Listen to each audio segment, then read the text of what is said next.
Yeah, you know who it is, the Kid Cortez, Brooklyn, Murder Ad, Mother Gang. We editing all that out now. Shouts out to Rap Grid. I know what it is for all the exclusives on Battle Rap, on the gossip in Battle Rap, what your girls doing when you battle rap. Make sure you tune in right now, rapgrid.com.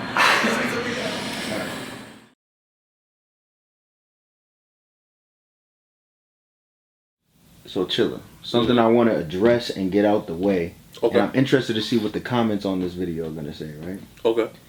When you first came out, people were like, "Oh shit, this dude is doing some shit we don't know about." You know what I'm saying? Mm-hmm. Then after a while, probably around the DNA battle, it's Mm-hmm. probably when I seen the most people most vocal about it. People like, "Yo, Chilla don't got performance. He's boring." You know what I mean? So that was kind of like another hump you had to get over because cats were trying to like put you in the small room for the rest of your life. Right. You know, like, but I think around the time you battled Prep was when it all came together. You know what I mean? Was that like, for you, was that like another obstacle that you really had to focus on? You know, man, like, it definitely was. It definitely was, you know what I'm saying? Like, obviously coming out of the DNA battle, people were saying a lot of things. People were saying I'm boring. People were saying I didn't have performance. People were also saying that my schemes were too drawn out. And things like that. So when I battled Deadman on King of the Dot, who was my next battle, had a lot of quick punches, a lot of back-to-back, boom, boom, boom. Had schemes, but I condensed them to 4 bars instead of 8 or 12. I made a lot of changes material-wise. My performance versus Deadman was actually pretty good too, but I was really more focused on my material. By the time I got to Prep, I'm gonna tell you what it was, because I feel like I got over another hump a few battles before Prep. When I battled Math, I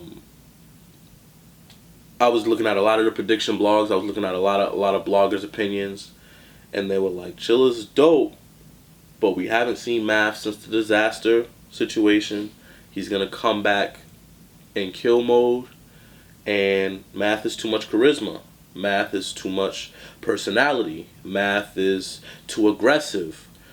Chilla can't handle someone who's all around as good." You know what I'm saying? So a lot of people doubted me going into the Math battle, man. And it was a lot of motivation. It affected the way I wrote for the battle.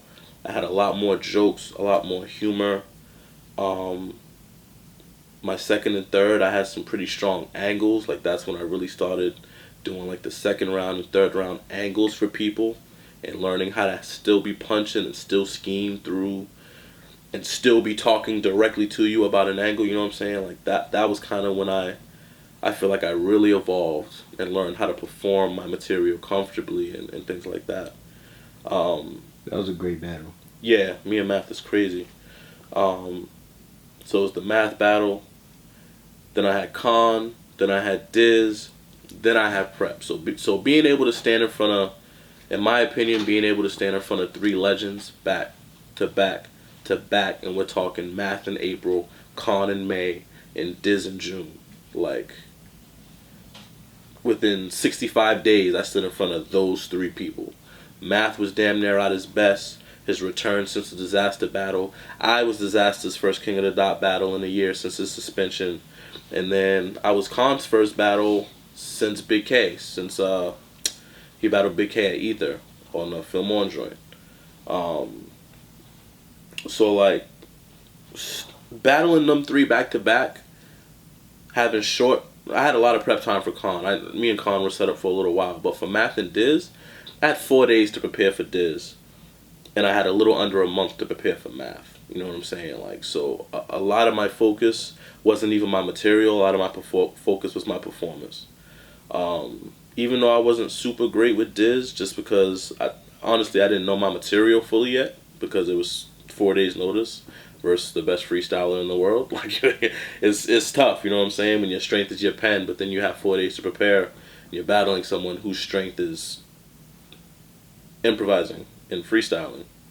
Like, you know, it kind of favors his strength. But yeah, that's when I feel like I kind of really stepped up my performance a bit was with math, and then when I got to prep,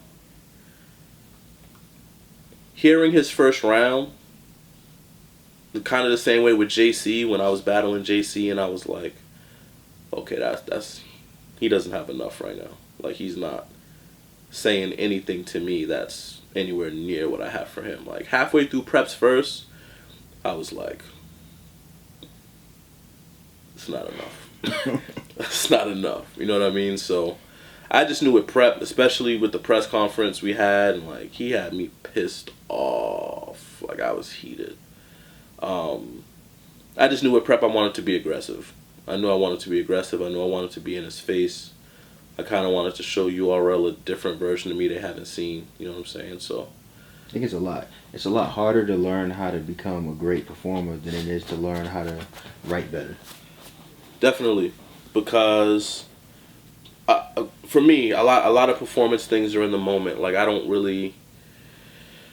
It's hard for me to consciously rehearse performance. You know what I'm saying? Like, I'll go over my rounds 1,000 times in my head, and that just consists of me sitting down, spitting my rounds. You know what I'm saying? Like, but I don't like clear out a space in my crib and like put my iPad on and then fucking perform my round and then watch it and study it. Like, that'd probably be a good idea, but I don't do that type of shit. Like, everything I perform is just like natural. You know what I'm saying? I do what feels natural in the moment. So I might perform it for you one way. If I perform that same round, I'm not gonna perform it the exact same way. It just really depends on how I feel. So like with prep, I just knew I wanted to be aggressive. I knew I wanted to be in his face. I knew I wanted to be cocky with prep, because the way he came off in the in-studio press conference we did, he said a lot of things that kind of stuck with me. He said something along the lines of, "You don't deserve to be here," on Smack. He said, "If it wasn't for me, you wouldn't be on Smack." He said, "Everything that I do, he does better than me." He said a lot of things that legitimately made me feel disrespected. Like, nigga, don't you know what I've done? Don't you know who I've stood in front of? Haven't you seen the numbers on my battles? Like, I'm not saying I'm Hitman or I'm Arsenal, but I have 2 battles over 1 million views. At this point, I had 2 battles over 1 million views. I'm like, bro, your highest views is 400,000. The biggest name you stood in front of was John. I stood in front of 3 names bigger than him in the past 60 days. We're really not on the. How are you talking to me this way? You know what I'm saying? Like, but it was a good show. You know what I'm saying? Like, I understand what he was trying to do. We were trying to sell the matchup, but I was legitimately pissed. I think it showed in the battle. Definitely. Niggas start forming groups with mad miscellaneous niggas. Just to get rid of what? To get us out of here. Niggas that had beef. Yeah, rap ain't surfing. Surfing raps. Yeah, I ain't gonna say. Nigga, I'm saying it, nigga. He don't deserve me to say his I'm name. That's saying why I ain't saying it. You know what I'm saying? Hey, yo, what, niggas had beef. I'm talking about you. You talking about my daddy. What's up? It was only a matter of time for people to realize what was going on, and that niggas was in an illusion that night. Dog had them. He had the whole crowd in an illusion, and he hypnotized them niggas. So he got to be a cold nigga to do that. If he can hypnotize 3,000 people, he got to be a cold nigga. So I give Lux his respect.